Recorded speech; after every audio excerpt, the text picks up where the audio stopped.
Hi, I'm Corey with Famous Media, and this is Focus Camera TV. This is my D800E, but we're not going to be reviewing that today, sorry. Instead, we got the D5200. The question will be wondered, what should I get for the money? And I'm going to show you. Follow me. This camera comes with a kit lens or as a body only, but today we're using the Nikon D5200. I really don't like kit lenses too much. The impressive thing is, this camera's a little tiny. If you have bigger hands, you may have a little trouble holding it. Me, I kind of have smaller hands. Some people say girly hands, so I don't have much of a problem holding onto the camera. It's a very light camera. Even with the 24-70 on here, it's lighter than a D4 body. The autofocusing system on this thing is phenomenal for the price range. It's got 39 autofocus points. You got 11 of them cross-type, whereas the D3200 only has one cross-type and 11 autofocus points. The D5200 is newer technology and it's 24 megapixels, whereas the D7000 is only 16. 5 frames per second burst is really something to brag about in a camera that's less than $900. ISO range 100 up to 25,600. And you know, the ISO range on this is very good and doesn't usually show much noise until about 12,800. Anything below 6,400 is crystal clear with only a hint of noise. It can do a little bit of noise reduction. The D5200 also has aperture priority, shutter priority, full auto, full manual, and quiet mode. Although the quiet mode is completely useless, it's actually louder than the regular shutter sound, just like the D800. Plus they've updated the screen. They've got you on the aperture and the dial, the ISO, everything's right on the screen. The screen completely flips. So if you want to take self-portraits, 360-degree rotation. Another thing about the D5200 is it has your HDMI output.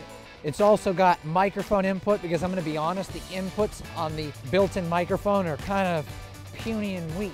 It also has a spot for you to put that thingamajig there, which we like to call the Wi-Fi GPS. Don't forget you got your pop-up flash button in the front. Your menu button's right here. It's got a diop control for your viewfinder. And of course your FN button here, which will allow you to go right in with your wheel and just change out your ISO. Also got customizing matrix metering. You got center weighted metering. You've also got spot metering. This camera also has flash compensation and exposure compensation.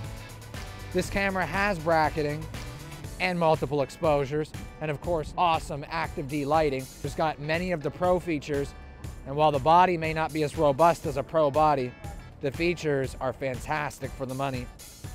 And if you want to go into movie mode, you just flick the switch down to go to your live view. You're going to hit this button right here, which is your record button, and that'll allow you to record. So here I'm taking video 1080p 24. It also does 720p and standard definition. You can actually change the aperture in live view. Even at ISO 800, the D5200's image quality is just phenomenal. You just hit your info button while you're recording. You can check your levels on the side. You've also got grid view where you can level things out.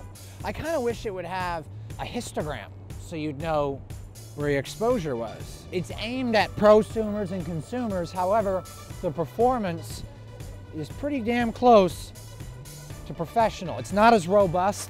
It's not a magnesium alloy body. It's plastic. It does come in this flashy red. You can get black or red.